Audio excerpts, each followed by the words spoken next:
post is welcoming Jefferson County Mayor Alan Palmieri, who's going to sit down and talk with us about what's going on this budget season. Spring sprung around the county, and we haven't seen you in a few months, heard from you on the post in a few months. So we've got some questions for you, and you've been generous enough to sit down with us. Welcome. Well, thank you. It's always a pleasure to see you and Jeff, and feel free to fire away. Well, I think we're going to start with the proposed Commerce Park in White Pine. That's been a big issue, hot topic issue in the county. There was a lot of opposition to the location for those who are kind of just waiting in. I think a lot of people understand where we are on it.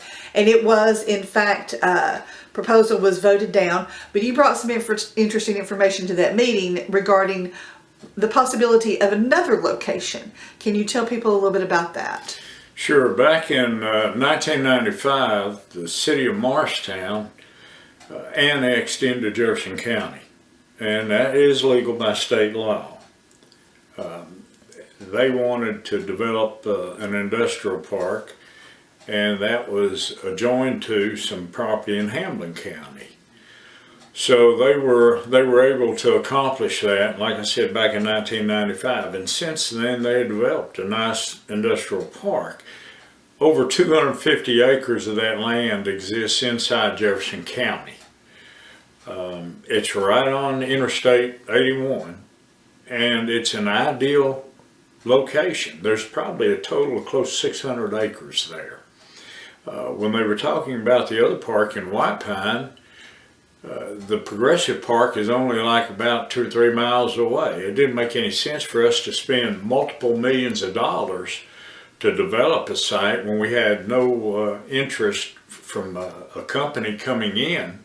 And here we already have an industrial park. It's developed. It wouldn't have cost us anything. So it just didn't make a whole lot of sense to me. Yes, I'm for industry. Yes, I'm for growth. Yes, I'm disappointed that we have continued to have a dysfunctional program in this county. I mean, Hamlin County is very aggressive, and they are very successful in attracting industry. I wish we were more that way, but we're dysfunctional compared to what Hamlin County and Morristown does. Being pro-industry and pro-growth, because I want to see our taxes held down to a minimum. I want to see jobs for our residents. I think we need to be wise in what we do, and if we have an existing 600 acres that we can locate industry in where we don't have to spend any money, why do we want to invest $20 million of taxpayer money for something we don't have?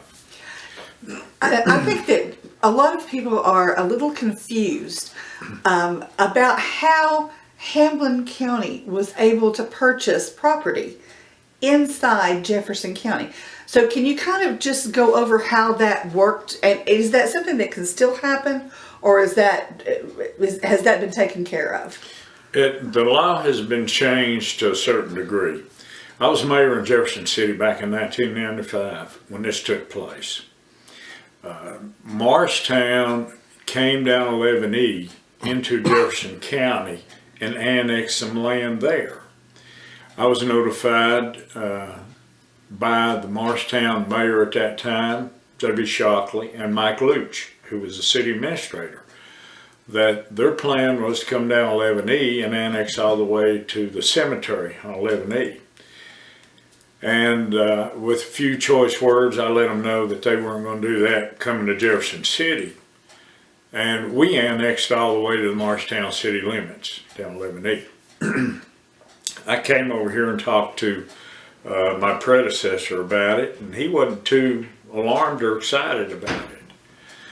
Well, it's the same time, or approximately the same time, in that same year, 1995, Morristown came into Jefferson County over in White Pine. I attended numerous meetings with the residents of White Pine, and researching the law and having our municipal attorney at that time research the law stated that a municipality in another county can cross the county line and annex land in an adjoining county. The only way to stop that would be for the largest municipality in the county to oppose it and to annex it. We would have the first right of annexation. I explained to the people and the residents of White Pine that, listen, what we can do is I'll try to annex you all the way from Jefferson City. We'll never be able to provide you with water, sewer, or anything else. Fire protection, yes. Police protection, yes. Garbage pickup, but roads would be an offset. They didn't want to lose their land because Morristown was actually condemning property, taking the land from the residents. The residents' comments to me at that time was, whatever it takes, we want you to do it. We just don't want to lose our land. So I proposed a resolution to City Council that we would go down 11E, down Rocktown Road, go all the way out to where 81 is now, and annex that land for the sole purpose of saving the farms and the property of the people of White Pine. We had 2 readings. In the city, you had to have 3 readings. We had 2 readings, and after the second reading, Morristown backed off. So we didn't have to have the third reading and annex it. At the same time, we had legislation that was introduced into Nashville that prohibited a county, a city going into another county and condemning land for an industrial park unless that county agreed to it. Now, there were multiple sources that supported that. You had, first of all, Jefferson City and their attorney and myself. We went to Nashville and got the legislation introduced to do that. But we also had the residents of White Pine and the municipal legislative body of White Pine supporting us. The Farm Bureau supported it. We had multiple groups that helped support that to help get the law changed. So at this point, where does that property stand? Is there a possibility of, I suppose, partnering with Hamlin County? Is that going to be a workable situation for Jefferson County? Oh, I think absolutely. And in conversations I've had with the Hamlin County and Morristown officials, they would love to work with us. I feel the same way. I don't know how far down that goes within the county hierarchy, the legislative body. It makes no sense for us to try to be an island by ourselves. We need to adopt the regional concept. Knowing how successful Morristown is in Hamlin County, they're willing to show the land that's inside Hamlin County and Jefferson County to prospective industries to come in. And they are so aggressive with it, I have no doubts that with just a little bit of cooperation on our side, because listen, it is not the sale of the land that generates any goodwill for our community. Give them the land, for crying out loud, as long as they'll make a commitment to be here X amount of years and provide X amount of jobs. Where we receive the benefit is, number one, the demographics, getting to have a larger population census. Number 2, they purchase homes here. Number 3, they buy groceries and goods here. Sales tax that we get to collect and receive. So if Hamlin County locates a business on their side, certainly some of those people are going to locate and spend money in Jefferson County side. Sure, and that is actually a good segue into the next question, because you mentioned sales tax. And I know that that year to date, sales tax is still up slightly inside the county. Right. However, month to month, it is not up right now. We've had a couple of losses in it for a couple of months, which has been unusual because we've enjoyed several, a couple of years of increasing sales tax. Do you have any idea what's behind that, or are you concerned about that? Or do you think it's just kind of an anomaly? It's going to pass?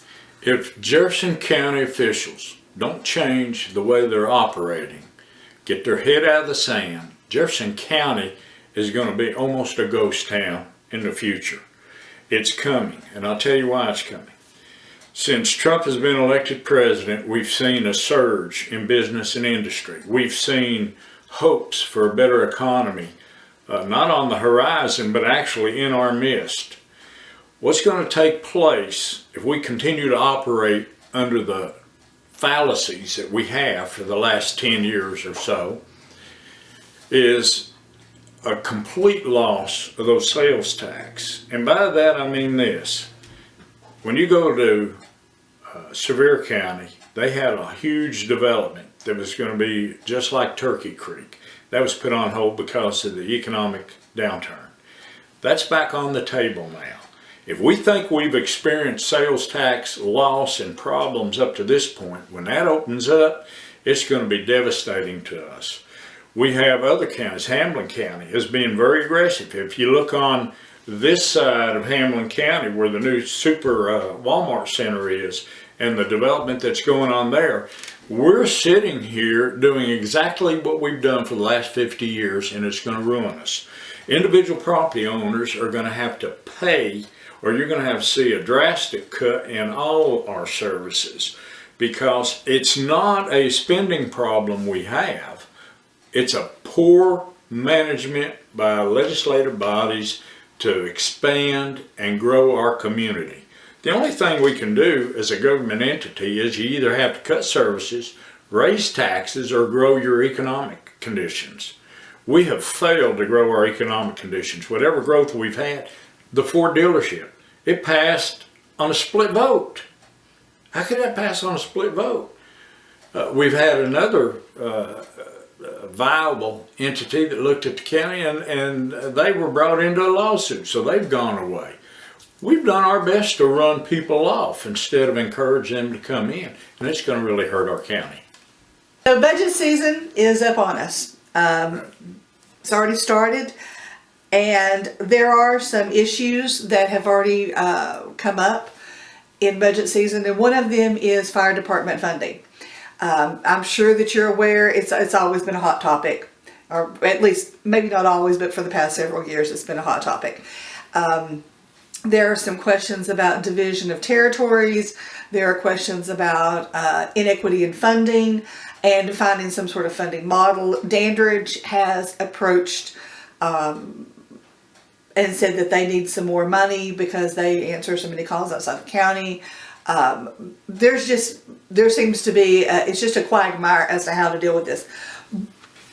What is your opinion of what steps need to be taken regarding the fire department funding? Well, I think first of all, the fire chiefs need to get together, and they need to present a realistic, based on not Dandridge, not Jefferson City, not Newmarket, not Parrott's Chapel.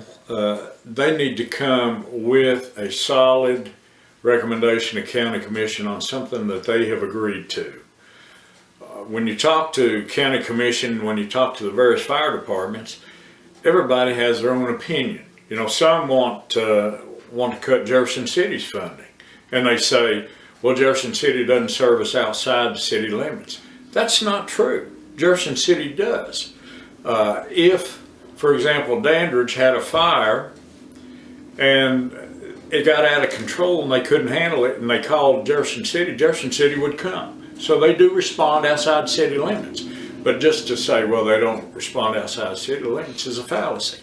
When Dandridge says they need more funding because of the interstate and we've got to take care of this, well, what happens to Jefferson City being the largest provider of retail for the county? They've got many more businesses. What's the formula and how do you come up with something that is adequate for all the different fire departments? I'm not sure you can, but I think the chiefs have to sit down and agree to a formula that they're going to be satisfied with. Because right now, and it has been this way forever and ever and ever, you will see each fire department holding out for their own. And that's what they're trying to achieve for their own group. And I understand that and I appreciate it, but it doesn't help us on the county side. There has to be some understanding that, listen, we are one. This is one county. I had recommended many years ago that the volunteer fire departments be done away with and let the county take over the fire departments for the county. We would have, for example, one fire chief for the county. All these other fire departments would be substations, There would have to be an educational and physical requirement that would have to be met. There would be standards established. That didn't go over very well. The volunteer fire departments want to keep their own territory and they want to do their own thing. So either the chiefs are going to have to get together and work together and present a front to the county commission, or else they need to consider, like I said, letting the county take it over. There's been a couple of other things that have come up recently in the county, and one of them has been the situation at Mountain View, the Youth Development Center. For those who are unaware, there has been a move by the state to change their model to a therapeutic model, and to take down the razor wire and to do some different things that are some Dandridge and the county have said are not in the best interest of the community. And it was discovered, actually Jefferson County Post ran a story recently about the deed covenant that is a part of the sale of the property and travels through the property from owner to owner of that particular piece of property. And it says that you can't have violent offenders and you can't have an adult facility there. Of course, they've had violent offenders. It was a hub for, said the sex offenders, the more violent sex offenders across the state. A large majority of them were housed there. And, so that covenant has been broken. The county recently did a resolution putting the state on notice that they know this. And I know that you have met with some officials. Can you tell us what's going on with that at this point, and what your opinion is of this? Let me answer the second part of your question first. My opinion of it, I'm not in favor of anything that isn't an asset to Jefferson County. What if this facility took care of our youth and the surrounding counties' youth, those counties that surround us, Sevier County, Knox County, Hamlin, Cobb, Jefferson, I would have a different feeling about it. But knowing that there are only 3 of these facilities across the state, Memphis, Nashville, and here, and they're sending what you could call almost their hardened criminals, youth, up here, we're not taking care of our own locals. We're taking care of someone else's. And it's not a good situation because it's not an asset to the county. It wouldn't bother me a bit if they left. I would like to approach Kings College, Walter State, Carson-Newman, Pellissippi State and say, hey, would you be interested in this facility for an off-campus educational facility, primarily vocational, since we've done so much to get education for 4-year degree and 2-year degree in academics. I'd like to see us do something on the vocational side. As far as knowing what's going on, Oak Ridge at its peak, you could get more information than you can out of Nashville on this. And that's disturbing. And it's also disturbing that you don't receive the same message. It depends on who you talk to, the message that you receive. So there's no stability in the information that we have. I can't have any confidence in with it. They haven't contacted me and spoke with me, and I had heard that in one of their meetings they said they were negotiating with Jefferson County. Well, you'd have to come to the mayor to begin a negotiation, and no one has contacted me on those grounds. The fact that they're talking about removing the wiring and some of the fencing and some of the other things that's going on, I hear that side, and then they'll say, no, that's not true, or one group will say, yes, that is true. We just don't know what's happening. And that's a bad position for us to be in as a community, knowing the offenders that are in that facility, and we don't have that information. I really feel disappointed in what's going on at the state to have allowed this situation to get this far out of hand. But like I said, I am not an advocate for the program itself. I realize that we're talking about youth, but when you get up 18, 19 years old, you know, you're old enough to carry a gun and go overseas and help defend this country. You're no longer a child. And to put that kind of an element in our community, we got enough problems the way it is. I know that, and I'm gonna go back to the budget season now. What do you think is going to happen this budget season? Are we looking at a tax increase? Do you see any kind of big changes, big shifts? I understand that county departments have come in and asked for some increases.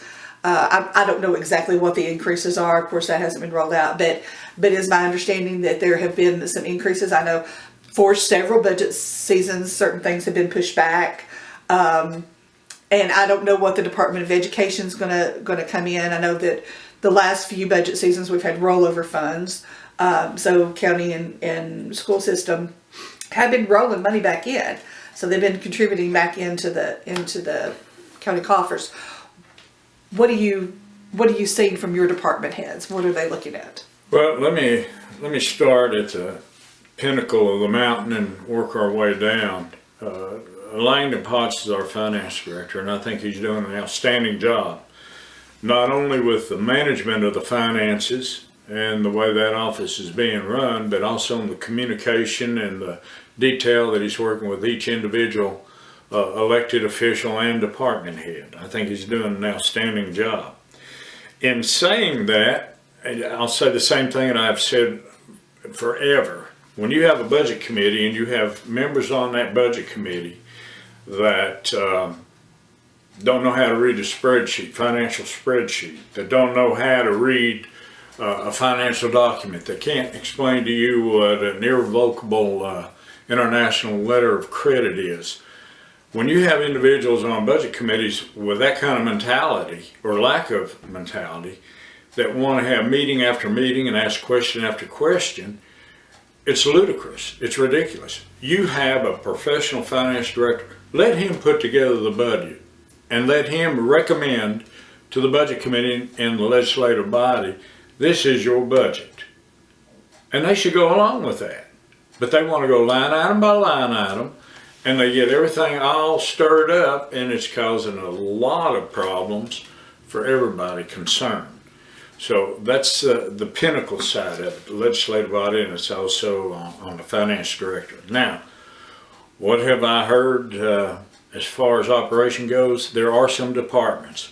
For example, 911 and our ambulance. Our ambulance services have been put on the back burner year after year. We desperately need new ambulances. How do you justify a sheriff's operation having 120 vehicles, 3 boats and 2 motorcycles, and then you've got an ambulance service that we don't have ambulances that are out of the shop. They're in the shop all the time. Some of them have over 300,000 miles on it. Whoever's appropriating the funds is doing a poor job. They're not taking care of the needs of the community. When you look at 911, if there's an emergency, that's your first contact, 911. They need help. They need assistance. They haven't received it in years. And something has to change. So I know that there's some money in the Jefferson Memorial Foundation, which is, for those who do not know, that is different from the hospital lease fund. That's $12.5 million that is put aside for the health and benefit of Jefferson County. Is there any way to tap into those funds for the use of things like ambulances? There is. That fund was originally established and set up to be used only for health care within Jefferson County. And some of the money has been given away for things like lifts for the ambulances. I think Jefferson City received a lift for the swimming pool. They applied for a grant for handicapped people that could not get up and down a ladder to get in the pool, and they needed to do some kind of aerobic exercises in the water. The fund was originally established so that at a time if the hospital, our agreement with St. Mary's, if they ever left, that would give us enough money to continue to operate the hospital. That was the original intent. of that fund that was set up. Now, I understand that the foundation board now has a complete board. They have taken care of all their 503s, whatever that was, it slips my mind, 501c3 nonprofit forms. They've had all that taken care of. They're back in shape. They're going to meet soon and establish who's the chairman, vice chairman, secretary, and then they'll also establish the rules and the criteria for issuing grants and funds. So there's a possibility that Jefferson County might be able to apply for some of that money. Right. For some various things. And as far as your department heads go, are you aware of some increases that they've asked for other than the ambulances and that type of thing? The ambulances, we don't really know. The finance director would have to tell you the exact amount on insurance and utilities and things like that that go up every year. And some of the departments, all of them, one statement was made about the environmental department a couple of years ago was that, well, they didn't cut their budget. Every department that reports to this office has had budget cuts. If you leave your budget exactly where it is last year, it's an automatic cut. There was no fallacy as far as we asked for more and then we cut it, knowing that we were going to receive more. Everybody did the right thing. What I do know this time around is I think all our departments that report to this office have made cuts, or at least held the line where they were last year. With the exception of ambulance service and 911. And they have been badly mistreated over the last 5 years. And like I said, when you give one department that many vehicles, 120 vehicles, boats and motorcycles, and don't take care of ambulances, there's something wrong. So, budget season the fiscal year will start again on July the 1st. Everything is going to have to be in and done. Do you think that it'll be on time? You foresee it being late this year? No, I think here again, if a budget committee and a legislative body lets the finance director do his job that he's getting paid to do, and they don't try to go in and micromanage what he's doing and what elected officials are doing, I think finance director will have everything put together and it'll be absolutely the best budget that we could possibly have. So are we looking at a tax increase? You're looking to your crystal ball. Are we looking at a tax increase? I don't think so. I don't think so. And I think where our concern needs to be, and I've said this for every year that I've been here, 12 years now, is that we've got to grow our economy. And we have come through the worst economic conditions since the Great Depression. Now the tide has turned and we need to be aggressive. We need to quit micromanaging. We need to quit sticking our nose in areas that we don't have any understanding or any talents or any abilities or any education for, and let those individuals handle it. But we've got to grow our economy. And if we don't, it's like I said, when this development comes up in Sevier County, Hamlin counties, they're going to kill us. If we don't make a change, we don't start right now doing it. So what about this building behind us, the old Department of Education building? What do you foresee happening? Is your office going to be making a move, do you think, anytime soon? Well, if I wanted to go there, county commission would tell me no. If I don't want to go there, they'll tell me to go. Here's what's going to face this county. I tried hard for a number of years. As a matter of fact, my first year in office, first 90 days, I recommended a county complex. Some things I saw in the future, other things I didn't. Here is the reality. There has been a new move by the federal government and ADA that every single county building in this county, and we have 42 buildings that belong to the county, are going to have a specialized engineer that's going to evaluate those buildings, and every building is going to have to be brought up to code. Now that even includes our convenience centers with the sanitation department. We're talking about multiple millions of dollars that are gonna have to be spent.